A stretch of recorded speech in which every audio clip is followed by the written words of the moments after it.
సర్వాధికారియు నిరంతర స్తోత్రార్హుడు యేసుక్రీస్తు ప్రభు వారి ప్రశస్త నామంలో ఇమాన్యుయల్ మినిస్ట్రీస్ తరపున ఉదయకాలపు వర్తమానాల కొరకు ఎదురు చూస్తున్న మీ అందరికీ మా శుభాభివందనాలు తెలియచేస్తున్నాను. క్రీస్తునందు మాకు అత్యంత ప్రియమైన దైవ జనాంగమా, ఈరోజు శనివారం కదా, ఉదయం 10 గంటలకి మందిరంలో ఉపవాస ప్రార్థన ఉంది. అలాగే ఓ ప్రత్యేకమైన వర్తమానం పరిశుద్ధాత్మ దేవుడు నా ద్వారా అందించబోతున్నారు. తప్పకుండా ఉపవసించి ఉపవాస ప్రార్థనలో పాలు పంపులు పొందటానికి ప్రయత్నం చేయండి. ప్రాముఖ్యంగా రేపు నీట్ ఎగ్జామ్ రాయబోతున్న పిల్లల కొరకు స్క్రీన్ మీద ఫోన్ నంబర్లు కనపడుతున్నాయి కదా, ఆ ఫోన్ నంబర్లకి మీరు ఫోన్ చేస్తే తప్పకుండా ఈరోజు మన పిల్లల కొరకు, నీట్ ఎగ్జామ్ రాయబోతున్న పిల్లల కొరకు ఫోన్ కాల్లో దైవ సేవకులు మీ కొరకు తప్పక ప్రార్థన చేస్తారు. సద్వినియోగం చేసుకోండి. అలాగే ఈ యూట్యూబ్ ఛానల్లో పిన్ కామెంట్ ఉంది చూసారా, దానిలో మీరు రాసిన, లేదు కామెంట్ బాక్స్లో రాసిన, డిస్క్రిప్షన్ బాక్స్లో ప్రేయర్ రిక్వెస్ట్ ఫామ్ ఉంటుంది, దానిలో మీ పిల్లల వివరాలు రాసిన తప్పకుండా ఈరోజు నీట్ ఎగ్జామ్ రాయబోతున్న పిల్లల కొరకు సేవకులే ప్రత్యేకంగా ప్రార్థన చేస్తారు. సద్వినియోగం చేసుకోగలరని ప్రేమతో మీ అందరికీ మనవి చేస్తూ, రేపు ఆదివారం కదా, మన ఇమాన్యుయల్ మినిస్ట్రీ సెంట్రల్ మందిరంలో 4 ఆరాధనలు జరుగుతాయి. అలాగే పటాన్ చెరువు నూతనంగా ప్రారంభించబడిన పరిచర్య ఉప్పల్లో 3 ఆరాధనలు. ఏమాత్రం అవకాశం ఉన్నా పాలు పంపులు పొందండి. లైవ్ అందించబడుతుంది, చూసి ఆశీర్వదించబడగలరని ప్రేమతో తెలియచేస్తూ, ఈ దినం ఓ ప్రత్యేకమైన వర్తమానం పరిశుద్ధాత్మ దేవుడు మనకు అందించాలని నా హృదయాన్ని పూరుకొల్పారు. ఈ వర్తమానం ఆల్రెడీ టైటిల్ మీరు చూసుంటారు కదా, నీ మౌనమే నీ బలం, అదే నీ బలగం, అదే నీ భాగ్యం. ఈ వర్తమానం ఇవ్వటానికి నా హృదయాన్ని పురికొల్పిన ఓ దివ్యమైన సంఘటన. నిన్నటి దినం ఓ కుటుంబం ప్రార్థన చేయించుకోవటానికి మా దగ్గరకు వచ్చారు. ఆ తల్లి నాతో మాట్లాడుతా, అయ్యా, ఈరోజు నా కుటుంబం కట్టబడిందంటే, నేను నా భర్త కలిసి కాపురం చేయగలుగుతున్నామంటే, నేను నా పిల్లలు ఈరోజు సంతోషంగా బ్రతకగలుగుతున్నామంటే, ప్రతిరోజు ఎర్లీ మార్నింగ్ మెసేజెస్ మీరు అందించే వర్తమానాలు నా కుటుంబాన్ని కట్టాయి. ఏ వాక్యం మిమ్మల్ని కట్టిందమ్మా, ఏ వాక్యం ద్వారా మీరు కట్టబడ్డారు? ఆ తల్లి ఏడుస్తూ చెప్తూ ఇలా అంది, అయ్యా, నా భర్త అక్రమ సంబంధంలో పడ్డాడు. సుమారుగా 2 సంవత్సరాల పాటు అల్లాడిపోయాడు. అట్ దట్ సేమ్ టైం ఆయన అక్రమ సంబంధంలో పడ్డాడని తెలుసుకొని భారీగా తట్టుకోలేం కదయ్యా. రోజు సూటిపోటి మాటలతో మానసికంగా హింసించా. సూటిపోటి మాటలతో ఆ బాధ తట్టుకోలేక ఉక్రోషంతో నేను రోజు తిట్టేదాన్ని. అయితే విచిత్రం ఏంటంటే, నేను ఎంత ఎక్కువ తిడతానో ఆయన పాప కార్యక్రమాలు అంత ఎక్కువ చేస్తూ వచ్చేవాడు. ఒకరోజు ఎర్లీ మార్నింగ్ మెసేజ్లో మీరు లేయమను గురించి చెప్తూ ఇలా అన్నారు, లేయ యాకోబుకు మొదటి భార్య, రాహేలు మధ్యలో వచ్చింది, మధ్యలోనే పోయింది. లేయమ్మ కడవరకు యాకోబుతో బ్రతికింది. యాకోబు ప్రేమ అంటే భర్త ప్రేమ లేయమ్మకు దొరకపోయినా ఓర్చుకుంది. మధ్యలో వచ్చిన దానికి ప్రేమ ఎక్కువ పెంచాడు, అసలు దాన్ని ప్రక్కన పెట్టాడు. మీలో ఎవరైనా భర్త అక్రమ సంబంధంలో పడ్డాడని అల్లాడిపోతున్నారా? విడాకులు తీసుకుందాం అనుకుంటున్నారా? భయపడకండి. మధ్యలో వచ్చినవి మధ్యలోనే పోతాయి. నీ భర్త జీవితాంతం నిన్ను హత్తుకుంటాడు అనే వాక్యం మీరు చెప్పారనా? చచ్చిపోదాం అని అనుకున్న నా బ్రతుకులో, విడాకులు తీసుకుందాం అని అనుకున్న నా బ్రతుకులో, ఇక ఈ భర్త మారడు, మనం కూడా ఏదో అని ఒక చెడు బేసు నా గుండెల్లో పుట్టించిన భయంకరమైన దినాల్లో మౌనంగా సాగిపో, మధ్యలో వచ్చి మధ్యలోనే పోతాయి. ఆ వర్తమానం చెప్పారన్నా? ఆ దినం నుండి నా భర్తని హింసించడం మానేశా. అంటే బాధ తట్టుకోలేక, నా భర్త విషయమై నా హృదయం కృంగిన స్థితిలో నుంచి వాక్యం ద్వారా లేవనెత్తుకొని, ఎస్, మధ్యలో వచ్చిన బంధాలు మధ్యలోనే పోతాయి, నా భర్త కడవరకు నన్ను హత్తుకుంటాడని ఆ మాటను బట్టి నన్ను నేను పురికొల్పుకోవటం ప్రారంభించా. 1 సంవత్సరం ప్రార్థించా, ఓర్చుకున్నా, నిరీక్షించా. విప్లవాత్మకంగా నా భర్త మనసును మార్చి ప్రతి దురలవాట్ల నుంచి నా దేవుడు బంధకాల నుంచి విడుదల, ఆ కనెక్షన్స్ అన్నిటినీ తెంచి మా పెళ్ళైన కొత్తలో నన్ను ఎలా ప్రేమించేవాడో ఇప్పుడు నా భర్త అంతకంటే ఎక్కువ ప్రేమిస్తున్నాడయ్యా. నా కుటుంబం కట్టబడింది. నా కుటుంబాన్ని కట్టిన వర్తమానం లేయ మౌనంగా ఉంది. నువ్వు మౌనంగా సాగిపో, ఆ వర్తమానం నా ఇంటిని కట్టింది. తమ్ముడు, చెల్లి, మౌనం చాతగానితనం కాదు, మౌనం అసమర్థత కాదు. నేనంట మొసలి బలం నీళ్ళల్లో ఉంటుంది. మొసలి నీళ్ళల్లో ఉన్నప్పుడు ప్రత్యర్థితో భయంకరంగా చెలరేగిపోద్ది. అంటే ఆ నీళ్లు ప్రత్యర్థితో పోరాడటానికి దాని బలమది. ఏనుగు యొక్క బలం తొండంలో ఉంటుంది. ఆ తొండంతో బలమైన ప్రత్యర్థిని కూడా మట్టి గరిపించగలుగుతుంది. వినారా? సింహం యొక్క బలం పంజాలో ఉంటుంది. ఒక్కసారి పంజా విసిరిందంటే కుంభస్థలాన్ని కూడా బ్రద్దలు చేస్తుంది.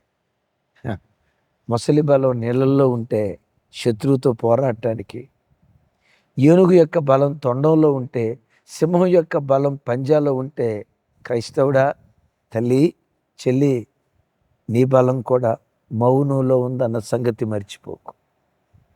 అవును, దానికి తొండం ఆయుధం, నీకు మౌనం ఆయుధం. మౌనంగా సాగిపో, దేవుడు కార్యాలు చేస్తాడు.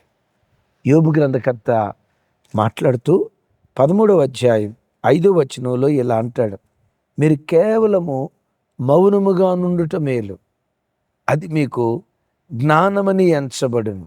ఏమన్నాడు? మీరు మౌనముగా ఉండటం మేలు. ఏది మేలు? ఏది మేలు?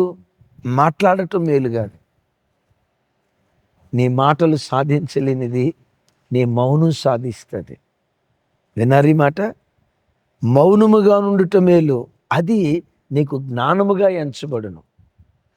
వివేకి మౌనంగా ఉంటాడు. సామెతల గ్రంథంలో రాసి ఉంది కదా.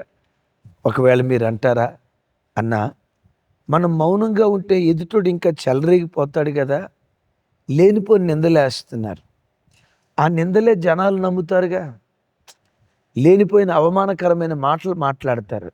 ఆ అవమానకరమైన మాటలే వినే ప్రజలు నిజమే అని అనుకుంటారుగా. ఎట్లా మౌనంగా ఉండగలమన్నా? మనుషులం కదా. మౌనంగా ఉంటే జరిగేది ఏంటన్నా అని అంటారా? ఓ అద్భుతమైన మాట. నీవు మౌనంగా ఉంటే నీ దేవుడు మౌనంగా ఉండడు. నమ్ముతావు ఈ మాట? నీవు నిశ్శబ్దమైతే నీ దేవుడు శబ్దం చేయటం ప్రారంభిస్తాడు. నువ్వు దేవుని వైపు చేతులెత్తితే దేవుడు తన బాహుబలతో చాపి శత్రువు నడిచి నీవెవరివో దేవుడు బయలుపరుస్తాడు. నమ్ముతావు ఈ మాట? నీవు మౌనంగా ఉంటే నీ దేవుడు మౌనంగా ఉండడు. కీర్తనల గ్రంథం 50వ కీర్తన 3వ చరణం ఒకసారి అందరూ చూడండి. 50వ కీర్తన 3వ చరణం. మన దేవుడు వేంచేయిచున్నాడు, ఆయన మౌనముగా ఉండడు. ఆయన ముందర అగ్ని నడుచుచున్నది, ఆయన చుట్టూ ప్రచండ వాయువులు విసురుచున్నవి. విన్నారా? ఆయన మౌనముగా ఉండడు. ఎవరు? నీ దేవుడు మౌనంగా ఉండడు. ఎప్పుడు?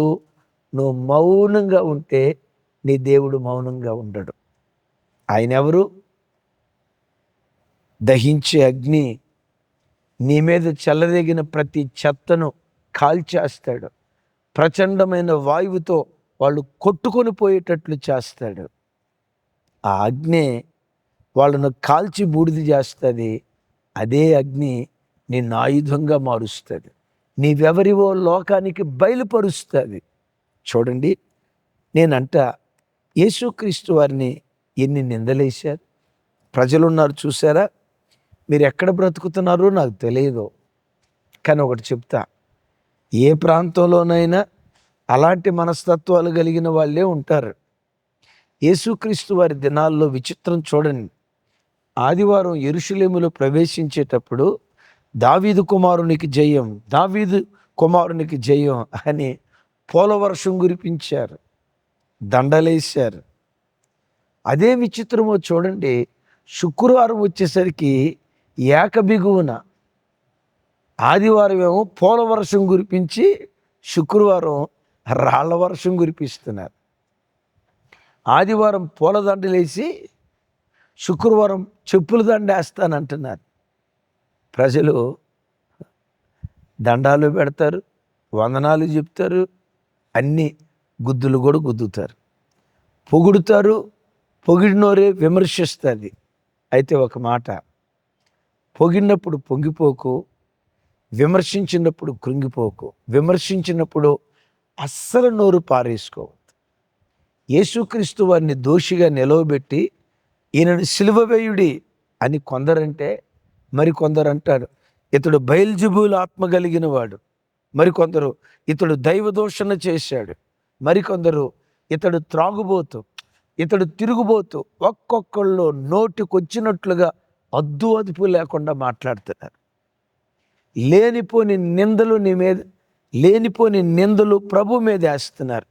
తమ్ముడు, చెల్లి, లేనిపోని నిందలు ప్రభు మీద వేసినట్లు నీ మీద కూడా లేని నిందలు వేసే వ్యక్తులు ఉంటారు. నిన్ను చెడ్డ వ్యక్తిగా చిత్రీకరించే వ్యక్తులు ఉంటారు. నిన్ను క్యారెక్టర్ అసాసియేషన్ చేసి నీ మీద బురద జల్లే వ్యక్తులు ఉంటారు. నీ పిల్లలు చెడ్డోళ్ళని, నువ్వు చెడ్డదానివని, నీ పెంపకం సరైంది కాదని, ఒకటేంటి ఎన్నో కొన్నాళ్ళు నీ మీద బురద జల్లుతారు, నోటికొచ్చినట్టు మాట్లాడతారు. వాళ్ళ ఎదుట నీవెంత నీతిమంతుడివో నీ నీతిమంతత్వాన్ని చెప్పటానికి నీ నోటికి పని చెప్పుకో, నీ నోటికి పని చెప్పుకో. నువ్వు మౌనమైపో. నీవెవరివో, నీ వ్యక్తిత్వం ఎలాంటిదో, నీ మంచితనం ఎలాంటిదో, నీ మంచితనాన్ని దేవుడే వాళ్లకు వెల్లడి చేస్తాడు. గ్రహించారా? దేవునికి స్తోత్రం. గ్రహించలేదా? ఆయన అగ్ని కాల్చి బూడిద చేస్తాడు. యేసుక్రీస్తు వారి మీద నెపాలు మోపుతూ ఉంటే చూడండి, మత్తయి సువార్త ఒకసారి ఆ మాట చూడండి, 27వ అధ్యాయం 12వ వచనం నుంచి 14వ వచనం వరకు వ్రాయబడిన మాటలు చూద్దాం. ప్రధాన యాజకులను పెద్దలను ఆయన మీద నేరం మోపినప్పుడు ఆయన ప్రత్యుత్తరం ఏమీ ఇయ్యలేదు. విన్నారు ఈ మాట? విన్నారు ఈ మాట? ప్రధాన యాజకులు పెద్దలు ఆయన మీద నేరాలు మోపినప్పుడు ఆయన ప్రత్యుత్తరం ఏమీ ఇయ్యలేదు. 13వ వచనం, కాబట్టి పిలాతు మీరెన్ని నేరములు కాబట్టి పిలాతు నీ మీద వీరెన్ని నేరములు మోపుచున్నారో నీవు వినలేదా అని ఆయనను అడిగాను. 14వ వచనం, అయితే ఆయన ఒక్క మాట అయినను అతనికి ఉత్తరం ఇయ్యలేదు గనుక అధిపతి మిక్కిలి ఆశ్చర్యపడెను. ఏమని రాస్తుంది? ఒక్క మాట అయినా అతనికి ఉత్తరం ఇవ్వాల. ఎవరున్నారు ఎదుట? న్యాయం తీర్చే పిలాతున్నాడు, అటేమో నేరాలు మోపే వ్యక్తులు ఉన్నారు. నేరాలు మోపే వ్యక్తులు ఇటుంటే, న్యాయం తీర్చే పిలాతు యేసుక్రీస్తుకు ఫేవర్గా ఉంటే నేనంటా ఒకవేళ యేసుక్రీస్తు నోరు ధరిస్తే న్యాయం దొరికేదిగా. కానీ విచిత్రం తెలుసా? యేసయ్య భూలోకపు న్యాయాధిపతిని తన ముందు పెట్టుకోవాలా, పరలోకపు న్యాయాధిపతిని తన ముందు పెట్టుకున్నాడు. విన్నారు ఈ మాట? పరలోకపు న్యాయాధిపతిని పెట్టుకున్నాడు. ఒక్క మాట కూడా నోరు తెరిచి మాట్లాడాలి. చెల్లి, తమ్ముడు, నేను నిందించే వ్యక్తులు ఉంటారా? నేను దూషించే వ్యక్తులు ఉంటారా? తల్లి, నిన్ను గూర్చి కించపరుస్తూ మాట్లాడుతున్న వ్యక్తులు ఉంటారు. నువ్వు చెడ్డదానివి కాకపోయినా చెడ్డదానివని చిత్రీకరిస్తూ, నువ్వు చెడ్డవాడివి కాకపోయినా చెడ్డవాడివని చిత్రీకరిస్తూ లోకం నీ మీద బురద జల్లుతుంది. కృంగిపోకు. ఆ బురద జల్లేటప్పుడు ఒకటి అతిశయించు, నా ప్రభువుకు ఎలాంటి అనుభవాలు ఎదురయ్యాయో, నా ప్రభు ఏ దారి గుండా నడుచుకుంటూ వెళ్ళాడో అదే దారి గుండా నడుచుకుంటూ వెళ్ళే భాగ్యం దేవుడు నాకు ఇచ్చాడు. ప్రభా, నీవు నడిచిన మార్గంలోనే నేను నడిచే కృప నాకు ఇచ్చావని ప్రభుని స్తుతించే కానీ నోరు తెరిచి వారితో వాదులాటకు దిగకో. బైబిల్లో ఒక మాట రాస్తుంది, పందులు ఎదుట ముత్యాలు వేయకో, కుక్కలకు పరిశుద్ధమైన దాన్ని పెట్టకో. అలాగే నేను వాళ్ళని కుక్కలో పందులు అంటలా. ఆ పందులాంటి స్వభావం కలిగిన వ్యక్తులు వాళ్ళ ముందు ముత్యాలు జల్లితే, ఏమండి, పందికి ముత్యం విలువేం తెలుసు, గాడిదకేం తెలుసు గంధపు చెక్క విలువ, కుక్కకేం తెలుసు కనకపు సింహాసనపు విలువ. నీ విలువ కొంతమందికి తెలీదు. ఆ విలువ లేని వ్యక్తులు ఎదుట నువ్వెంత మంచోడువో వాదిస్తే ఉపయోగం ఏంటి? మౌనంగా ఉండు. అగైన్, నీవు మౌనంగా ఉంటే నీ దేవుడు మౌనముగా ఉండడు. ఏం చేశాడు? 3వ రోజున పునరుద్ధానపు ప్రభావాన్ని పంపి యేసుక్రీస్తు వారిని సమాధిలో నుంచి తిరిగి లేపాడు. యేసు ప్రభు మౌనం వ్యర్థమైపోయిందా? ప్రపంచానికి యేసు ఒక వింత, ప్రపంచానికి యేసుక్రీస్తు ఒక నిరీక్షణ, ప్రపంచానికి యేసుక్రీస్తు ఒక నిరీక్షణ ద్వారం. ప్రపంచంలో ఏకైక పరిశుద్ధుడిగా పిలువబడిన దేవుడు, నిర్దోషి, నిష్కల్మషుడు, పాపులలో చేరక ప్రత్యేకంగా ఉన్నవాడు, అన్ని ఆకాశ మండలముల కంటే మరి పైకి హెచ్చించబడిన వాడని రుజువుపరచబడినవాడు. ఇలా యేసుక్రీస్తును ప్రపంచానికి రుజువు చేసింది యేసుక్రీస్తు తాను రుజువుపరుచుకోలా. తాను మౌనమయ్యాడు. తానెవరో ప్రపంచానికి రుజువుపరిచాడు తండ్రి అయిన దేవుడు. చెల్లి, తమ్ముడు, నీవెవరివో దేవుడు రుజువుపరుస్తాడు. మౌనంగా ఉండు, నీ వేద్యాన్ని దేవునికి అప్పగించు. ఓ విచిత్రమైన మాట మీకు జ్ఞాపకం చేస్తాను. యాకోబు పద్దనరాములో తన మేనమామ ఇంటిలో సుమారుగా 20 సంవత్సరాల పాటు ఉన్నాడు. ప్రారంభంలో లాబాను బాగానే ఉన్నాడు. చూసి అన్నాడు కదా, నా మేనల్లుడా, నా ఎముకలో ఎముక, నా మాంసంలో మాంసం, అచ్చం నా పోలికే అన్నాడు. యాకోబు అనుకున్నాడు, ఆహా, చెట్టు అంత మామ దొరికాడు. ఆ రోజు అవ్వమ్మను చూసి ఆదాం ఏ పాట పాడాడో, మా మేనమామ నన్ను చూసి కూడా అదే పాట పాడాడు. నా కోసం ఏమైనా అయిపోతాడు. ఎందుకు? ఆ పాట పాడిన ఆదాము అవ్వమ్మ కోసం శాపగ్రస్తుడు అవటానికి కూడా సిద్ధపడ్డాడుగా. నా మామ నా కోసం ఏదైనా చేస్తాడు అనుకున్నాడు. ఏదైనా చేస్తాడు అనుకున్న మామ ఏమీ చేయలే. తమ్ముడు, చెల్లి, నీ బ్రతుకులో ఏదైనా చేయగలిగింది, ఏమైనా చేయగలిగింది నీ దేవుడు ఒక్కడు మాత్రమే. నీ కథ యావత్తు మార్చగలిగింది దేవుడు ఒక్కడు మాత్రమే. మనుషుల మీద నమ్మకం పెట్టుకున్నావా? వాళ్ళు చేస్తారు, వీళ్ళు చేస్తారు, వాళ్ళు ఆదుకుంటారు, వీళ్ళు ఆదుకుంటారని మట్టి మనిషి మీద ఆశ పెట్టుకొని బ్రతుకుతున్నావా? వాక్యం అంటుంది, ఇశ్రాయేలు, ఇది మొదలుకొని నీ దేవుడైన యెహోవా మీదే ఆశ పెట్టుకో. విచిత్రం. 20 సంవత్సరాల తర్వాత ఇక ఈ లాభంతో మనం చెప్తే అనవసరంగా గొడవ పడతాడు. సరే, మనం కూడా గొడవకు దిగటం ఎందుకు? మౌనంగా ఇక్కడి నుంచి వెళ్ళిపోదామని లాబానుతో ఒక్క మాట కూడా మాట్లాడకుండా యాకోబు రాత్రికి రాత్రే తన సొంత దేశానికి బయలుదేరాడు. ఎట్లా బయలుదేరాడు? గొడవపడి బయలుదేరలా, వివాదపడి బయలుదేరలా. నీ అంతెంతో నీ దమ్మెంతో నా దమ్మెంతో తేల్చుకున్నావురా అని మౌనంగా అక్కడి నుంచి బయలుదేరాడు. యాకోబు తన దగ్గర నుంచి వెళ్ళిపోయాడన్న సంగతి లాబాను తెలుసుకొని యాకోబును ఏదో చేద్దాం అన్నట్లుగా తరుముతూ వస్తున్నాడు. తరుముతూ వచ్చే దినాల్లో ఆ రాత్రి కలలో లాబానుకు దేవుడు ప్రత్యక్షమై ఏం మాట్లాడాడు చూడండి ఒకసారి. ఆదికాండం 31వ అధ్యాయం 29వ వచనం చూడండి.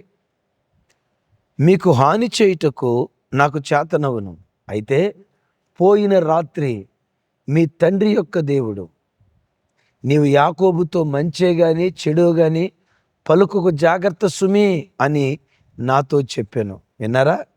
పోయిన రాత్రి నీ తండ్రి దేవుడు నాకు ప్రత్యక్షమై ఇదిగో లాబానా, యాకోబుకి ఏదో చేద్దామని నువ్వు బయలుదేరుతున్నావు, యాకోబు కీడు చేయాలని బయలుదేరుతున్నావు కదా, జాగ్రత్త. యాకోబు దగ్గరికి వెళ్ళిన తర్వాత నువ్వు మంచి మాట్లాడొద్దు, చెడు మాట్లాడొద్దు. మాట్లాడేవా, నీ సంగతి నేను చూసుకుంటా. విన్నారా? నేనంట యాకోబు విషయంలో దేవుడు ఎందుకంత రోషం పూనాడు, యాకోబు విషయంలో దేవుడు ఎందుకు అంత పని చేస్తున్నాడు, యాకోబు పక్షాన దేవుడు నిలవబడి లాభాన్ని ఎందుకు గద్దిస్తున్నాడు, ఎందుకో తెలుసా? యాకోబు మౌనం అయ్యాడు. మనం మౌనం అయితే దేవుడు పని చేయటం ప్రారంభిస్తాడు. బైబిల్లో రాసింది కదా, ఓరకుండిడి, యెహోవాయే దేవుడని తెలుసుకొనుడి.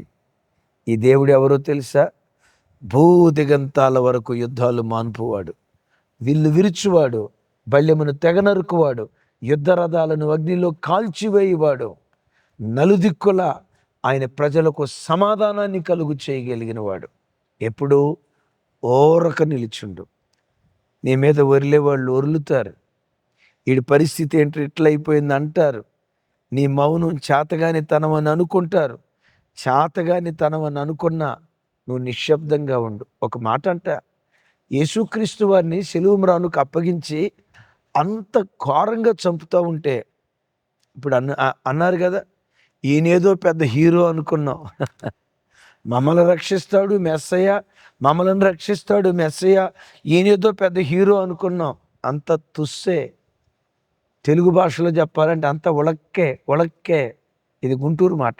అంత ఉళక్కే, ఏమీ లేదు. ఈయనేదో పెద్ద హీరో అనుకున్నాం. హీరో కాదు, జీరో.